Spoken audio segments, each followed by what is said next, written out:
Вот это было. Стою я вчера, в общем. Сигарету курю, никому не мешаю, и вдруг, откуда ни возьмись, такая бешеная машина. Ну, примерно вот так вот, ну та желтая была. Look at This Russian is one of my favorite Instagram accounts. They post hilarious vignettes of the absurdities of life in contemporary Russia. There are explosions, gymnastics, Adidas tracksuits, the Choop Chick, exotic animals, romance, crystal meth, whatever the hell this is. Уважаемый судья, я сделал ряд пластических операций из-за Виолетты. And all that had to happen to make an entire country dysfunctional enough to produce content this entertaining is the persecution and murder of approximately 30 million people under the Soviet socialist regime. Hi, I'm Melissa, and you're watching Melissa Explains the Classics.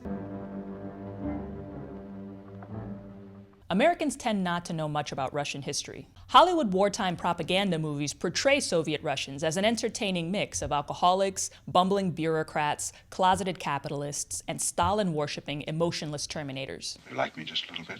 Your general appearance is not distasteful. So entertaining, in fact, that even when the Soviet threat was over, they just kept using them, scrubbing away the ethnic identity and just making them aliens. Reading Alexander Solzhenitsyn's The Gulag Archipelago is key to gaining insight into Russia's dark and complex past. This self-described experiment in literary investigation is a blood-curdling expose of how millions of people were falsely imprisoned and used as slave labor to fuel Russia's war machine and accelerate industrialization. Publication in 1973 effectively ended the West's flirtation with communism in the 20th century. Although it is enjoying a renaissance in recent years with disgruntled tweens who need a way to let their daddies know they hate them. The insights Solzhenitsyn shares run contrary to a Western understanding of tyranny, which to an American citizen is more like when you actually have to pay shipping on Amazon for that Chewbacca alarm clock. What part of Prime membership don't you understand? Reading Solzhenitsyn's seminal work can feel a lot like getting inoculated against tyranny, the same way that being forced to smoke an entire pack of cigarettes can inoculate you against bad parenting. Gulag Archipelago discusses documented injustices and testimonies that will sear themselves into your heart,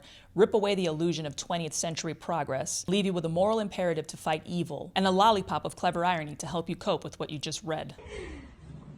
Вот у нас два мальчика катаются, не один, да, киселётик? First, a quick pass through Russia's pre-Soviet history. Россия, once a sprawling landscape of wooded taigas and Arctic tundras, where Vikings and nomadic warrior tribes led a busy life, stealing each other's women and making love to their horses. After centuries of rigorous horsing around, Russia gets carved up into a bunch of decentralized territories, each with their own serfs providing labor and crops to their lords, until the Mongols invade in the 13th century, murdering and pillaging, as they do, and apparently still dream of doing to this day.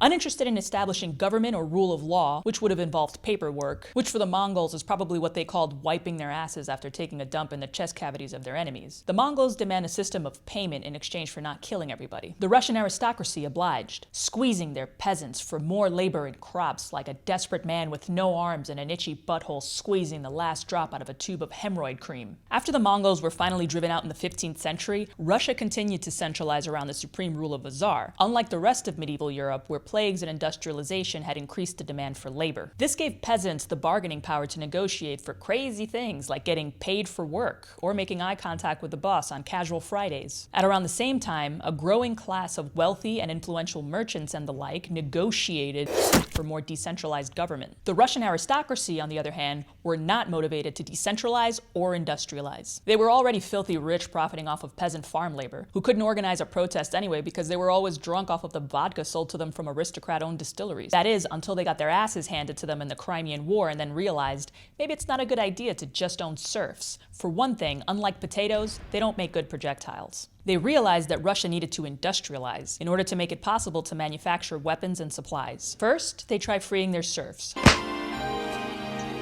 Go! Hoping out of all the alcoholic illiterates, some would magically become entrepreneurs and factory workers. But freeing the serfs didn't exactly pan out, for similar reasons to why Skid Row is more likely to birth a sentient talking herpes sore than the next Elon Musk. They tried some other reforms, like the Great Spurt, which, as the name suggests, definitely ejaculated a lot of progress prematurely. Some policies worked and others had unexpected consequences. Like when peasants finally did migrate to the cities, there was no infrastructure there to handle the influx. They all lived in filthy, overcrowded tenements, underpaid and exploited. A good time to sidle up to a disgruntled factory worker and say, "Psst, hey, ever thought of killing the Tsar?"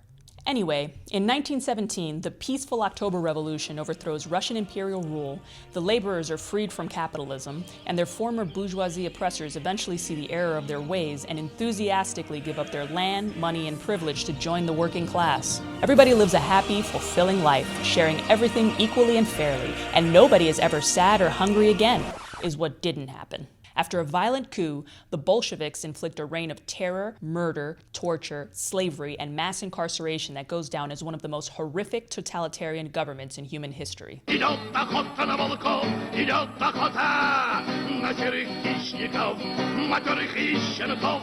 Кричат загонщики, делаются и до работы, кровь на снегу и пятна красные флажков. In response to a failed assassination attempt on his life, Bolshevik Party leader Vladimir Lenin launches a state-sanctioned campaign of execution, torture, and mass incarceration of all his political enemies. This premenstrual period of Mother Russia's history was called the Red Terror. Lenin finally dies of a stroke in 1924 after having presided over the creation of the Soviet state, the secret police, political repressions, war, devastating famine, and populist uprisings. Basically anything but communism, unless you count collective national misery. Today, his taxidermied body rests in the middle of the Red Square, a glorified Marxist scarecrow. If he'd only had a brain, it would have saved millions of lives. Within 2 years, Stalin assumes power as the man behind the Iron Curtain. Under his administration, the Great Purge begins, which sounds like a bulimic cheerleader's weekend plans, but really means that incarcerations and executions dramatically increased. Like a scene straight out of Invasion of the Body Snatchers, sinister cars called Black Marias begin to patrol the streets, and people start to disappear.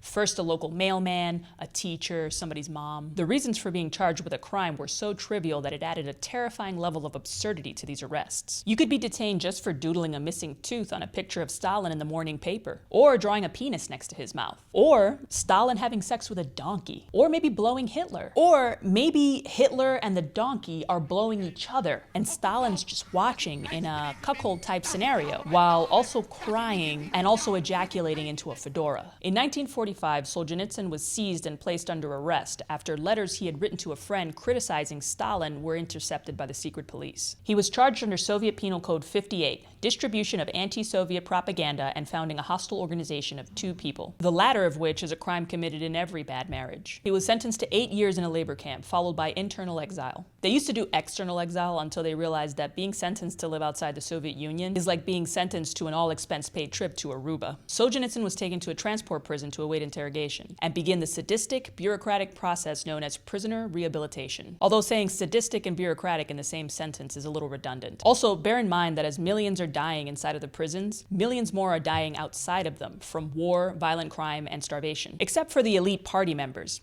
They're having a grand old time. In fact, this communist utopia is starting to look a lot like the grand old time of the Tsars, almost as if throwing a zucchetto on a pig doesn't suddenly make it the Pope of Italy. Each prisoner's story sounds like a scene straight out of a Hieronymus Bosch painting, full of madness and fire and anus mouth over here. Cruel and petty security guards screaming, pointing guns, restraining snarling police dogs. Your shoes, clothing, all of your belongings confiscated. Crammed into dangerously overcrowded windowless cells until you couldn't breathe. Fed gruel from a trough attached to the wall like cattle. Robbed and assaulted by hardened criminals. But this is where all the similarities to airport security at Newark International end. Before you could even test the softness of your wood plank bed, you were yanked out of your cell and subjected to months of physical and psychological torture until you confessed to crimes you never committed. Interrogation included being thrown into cesspools teeming with vermin for days, or beating so severe that surviving them felt like it would have been better if you had died. Guts hanging out of your body, missing extremities, mutilated genitals. Not cool. In a capitalist society, that kind of service stays where it belongs, the BDSM community. Sometimes women were hired to scream next to the interrogation room while a prisoner, already mentally weak from torture, was told that it was his wife being interrogated next door. And for prisoners who were divorced, the sound from the other room was that of your wife being happy and moving on with her life. After Solzhenitsyn's interrogation, which consisted of months of sleep deprivation and verbal humiliation, aka the Guantanamo Bay Special, he signed his forged confession and was transported at gunpoint with a veritable United Colors of Benetton poster of degenerates, criminals, engineers, artists, housewives, and students by Stolypin railcar to the labor camps. Any babies born en route would likely die, their tiny bodies thrown off the train and left beside the tracks. Now I know what you're thinking, and I am not going to do a dead baby joke here, as if I would ever say something as insensitive and disgusting as, what's the difference between a dead baby and the last car on the Trans-Siberian Railway? Never more than 150 miles. What is a sign that throwing dead babies off the Trans-Siberian Railway is frowned upon by park rangers? Don't feed the wildlife. Dead baby, dead baby, dead baby, dead baby, dead baby, dead baby, dead baby, dead baby, dead baby, dead baby, babies are dead. What do you want? It's Broadway. Once under arrest, the biggest mistake people made was assuming that their innocence would eventually exonerate them from prison. In fact, they would all be sent to the gulags to serve decades-long hard labor. Solzhenitsyn's advice for those arrested was to just pretend you were already dead. It's not the greatest pep talk, but it was the only way to be mentally prepared to serve your sentence. It's like doing your taxes every year. The only way to survive it is to prepare for hell. There was no justice and no way to survive getting swept into the gulag system. Not even for those people that did Stalin's dirty work. In fact, anyone who got rid of Stalin's enemies usually became his next target. For example, a lot of the bureaucrats responsible for administering the first waves of arrest in the 20s and 30s fell victim to the gulag system shortly afterwards in the 40s and 50s. His close pals Kamenev, Zinoviev, and others whom he no longer trusted, even his wife and her entire family, were eventually all fingered for arrest or execution. At least when our politicians get caught fingering someone, the only person who gets executed is Jeffrey Epstein. It didn't pay to be friends with Stalin.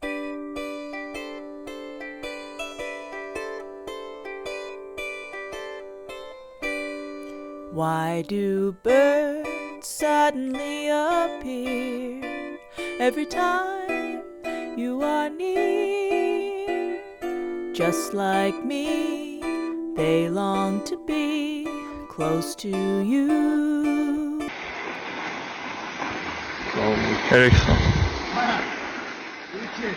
Counterintuitive as it may seem, the labor camps had a thriving culture of self-aware humor and irony, because jokes, much like daisies, find rotting corpses and despair to be a good source of sustenance. And there were a lot of darkly absurd details about the Soviet gulags. As inmates were first herded into their camps, for example, past all the searchlights, barbed wire, guns, guards, and dogs, they would be treated to a performance by an orchestra of prisoner musicians and a big welcome sign. This, however, is one detail I don't blame on communism. A gesture this obscene, this ironically callous to human suffering, can only be the fault of a human resources department, as you'll know if you've ever attended a corporate retreat with a suicide-inducing itinerary dreamt up by some neurotic bitch of an HR lady. I don't have any proof of this, but I feel very strongly that HR ladies are cunts.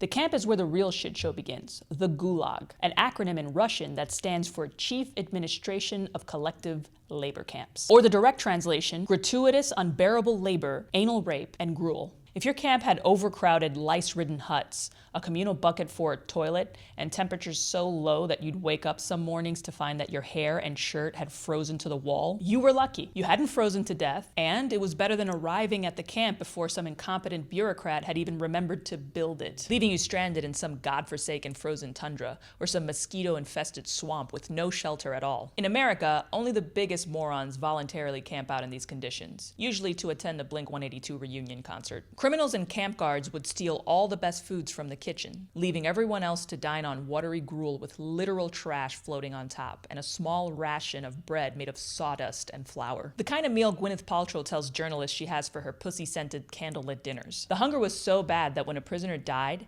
his cellmates would stash his body under a bed, pretending that he was still alive so that they could continue to collect his food ration, like a depressing remake of Weekend at Bernie's. Some places, like the infamous Cannibal Island, the guards abandoned the camps entirely, and the prisoners quickly devolved into cannibalizing each other's corpses, sometimes tying living victims to trees so they could cut the flesh off and roast over a fire. Ah, Christmas on Nazinsky Island. A chest, your nuts, roasting on an open fire. Jack Vasiliev biting off your nose. Even if you survived all of that, you still had to serve your sentence and perform general labor, a death sentence with its own horrors. 12 hours daily performing back-breaking labor with only the most basic tools. Building railroads, mining for ore, digging canals. Declining health left prisoners vulnerable to disease and eventually death. You'd toil away alongside vacant-eyed zombies, like working the night shift at a White Castle. People would suddenly die anywhere, anytime, whether you were standing next to them in line or holding your hand out for a high five. As prisoners dropped dead, their bodies were buried alongside the work sites. I see dead people. Some corpses that had been overlooked would get buried under the cement, locking them into the foundation of projects like the White Sea-Baltic Canal, which must have smelled a little weird that first year. Women prisoners were assigned the same amount of labor as men, a historic first in closing the wage gap. They were also forced to sell their bodies for rations, safety, and other meager privileges. And that's how you know the gulags were awful in the extreme. You know it's bad when rape becomes a footnote in the long list of crimes against humanity. Though it probably beats watching someone barbecue your tits over a campfire. Which would you choose? Let me know in the comments below. Babies born in the camps from these unions, if they survived, dead baby, would grow up physically and mentally stunted from malnutrition and abuse. If the children are our future, Russia's future was starting to look a little According to Marx, a communist state would free society from the oppression of feudal lords and capitalist wage exploitation. In practice, the prisoners had been reduced to a level of abject serfdom far worse than under the Tsar. It was a real horror show, not some zany, spooky, are you afraid of the dark tale. I'll chow to that. When prisoners first arrived at camp, they were given a form to fill listing their skills and former employment. Most lied, listing skills they thought would make them too valuable for general work, like tailor, or 1936 Stalingrad blowjob champion. Solzhenitsyn wrote down nuclear physicist, trying to seem like an asset to Russian nuclear and military capabilities. Bada boom.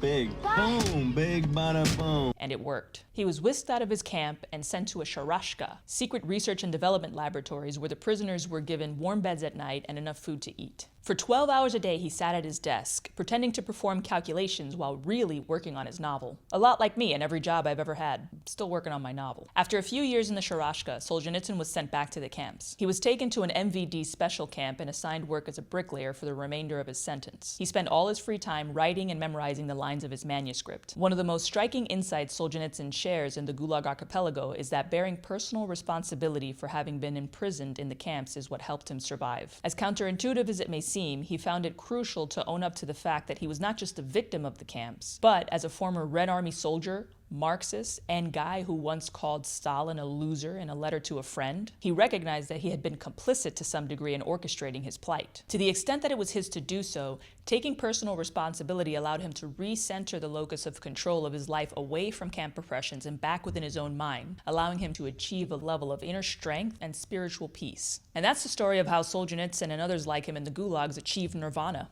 by being flushed down the toilet of 20th century totalitarianism. A second observation he made is that it's important to cultivate a sense of humor in the face of suffering. In general, prisoners value and love humor.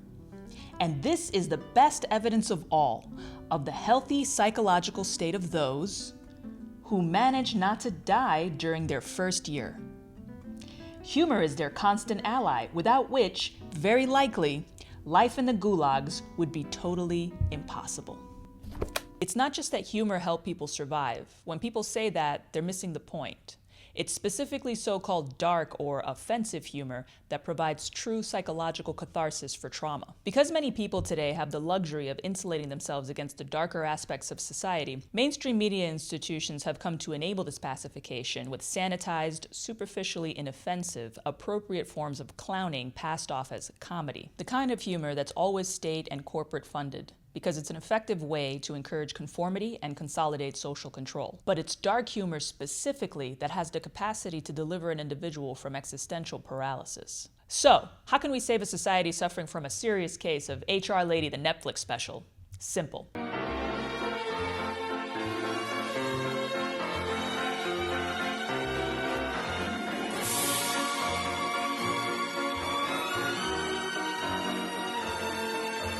Stalin dies of a stroke in 1952, tragically leaving behind an unfinished list of people to kill, and his death note is returned to its Shinigami. Solzhenitsyn is released in 1953 and sent into exile to Kazakhstan, where he teaches math, is treated for a malignant tumor, and works on his writing in secret. Meanwhile, Stalin's successor, Nikita Khrushchev, gives his secret speech, where the crimes against humanity committed in the gulags are blamed on Stalin and his cult of personality, as if he were a wizard who had cast a spell over the camp administration, forcing them to commit mass atrocities. It's a good thing he didn't make them watch any sissy hypno porn. I'm not gay, I got hypnotized.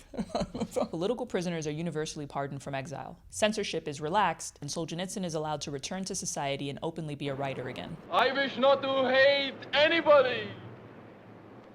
until Khrushchev is eventually ousted and the new government's attitude towards writers and free speech chills. Political repressions resume, and Solzhenitsyn is placed under investigation, with KGB raids on his apartment to pressure him to stop writing. All the while, he worked to finish the Gulag Archipelago in secret, with friends hiding copies of the manuscript in their homes in the event that the original was confiscated. He was finally pressured to publish the book when a friend of his broke down after 120 hours of intensive questioning by Soviet security forces and revealed where she had hidden her copy. It isn't clear whether she committed suicide, but she was found hanging by the neck in the stairwell of the building where she lived. She probably tripped and fell into the noose by accident, which is totally a thing and happens all the time. The manuscript was shared in secret amongst Soviet citizens, and a copy was smuggled out of Russia and finally published in France in 1973. The impact of the Gulag Archipelago was immediate, and to Western readers, a revelation. A literary pulling on the loose threads of the official stories of the camps, Gulag Archipelago unraveled the tacky, cheetah print rug of lies that decades of atrocities had been swept under. Its core message was that the Great Purge didn't begin under Stalin in 1938, but rather under Lenin, within a year of the revolution of 1917. This reframed the narrative away from the empty platitudes about Stalin and his personality cult. Solzhenitsyn further argued that the gulags are part of the foundation of any communist state, that mass incarceration and political repression are fundamental to Marxism itself, being an ideology that relies on the voluntary participation of all of its citizens in order to succeed. The most expedient way to get 100% collective participation is by removing non-participants from society altogether. And if it fulfills the sadistic need to see social pariahs punished,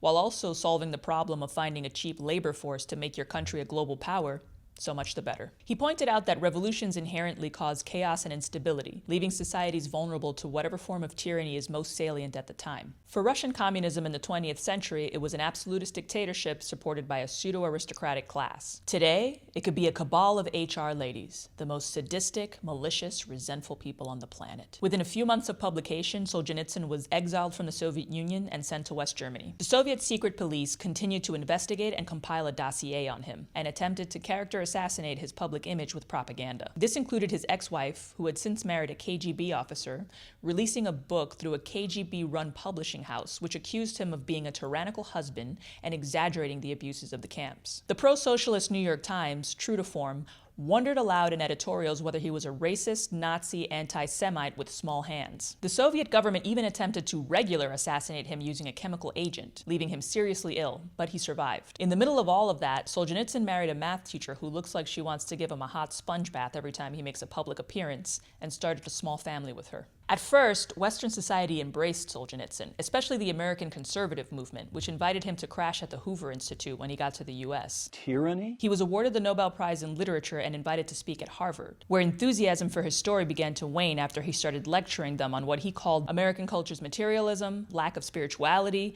vapid celebrity worship, intolerable music, and to get off his lawn. Eventually, he fell out of favor and spent the rest of his time writing, away from public life with his wife and their 3 children in Vermont, until the fall of the Berlin Wall, when he was finally able to return to his country in 1994. He died there in a small dacha in Trotslikovo of a stroke at the age of 90. A testament of the ability of one individual to expose evil, and of the ability of great literature to inspire the courage to reject the lies of tyrants.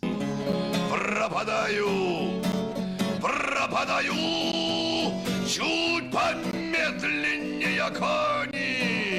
Gulag Archipelago should really be read firsthand to get the full experience. A lot of the personality of this book gets lost in the videos and essays about it, maybe because, in the interest of seeming unbiased, most media about this book sticks to historical facts and statistical data, but it's the individual testimonies that make the most impact. And you also miss out on the prose, the metaphors, and the clever jokes, as well as other great details, like folksy Russian sayings and personal insights. There is so much of Solzhenitsyn himself throughout this work that to only ever hear about this book secondhand would be to miss out on meeting the voice of someone who was uncompromisingly honest and had a wickedly dark sense of humor. It's a book where you feel like you're meeting a friend for the first time. And while Look at This Russian doesn't exactly lend itself to breaking many stereotypes, Gulag Archipelago does provide a rich array of social, cultural, and historical backstory that helps with seeing past the exoticism of dancing bears and vodka-fueled gymnastics to a society that has a lot of culture and insight to offer. I don't think it's inaccurate to say that triumph over adversity is not a cultural trait we value in America, the land of having a meltdown when someone gets your order wrong at a Starbucks. And if you look at these Russians, they seem to have that trait in abundance. In spite of grappling with a long history of bloody tyranny, they seem to be making the best out of a country barreling out of the septic tank of its past. Solzhenitsyn posed the question in Gulag Archipelago of what could save us while suffering under the yoke of tyranny. In answer to that, he presents a quote by Dostoevsky, who once said, "What will save the world is beauty." That's perhaps the riddle of our century, and whether or not beauty can save us is likely to be in the eye of the beholder. Thanks for watching Melissa Splains the Classics. Dead Baby.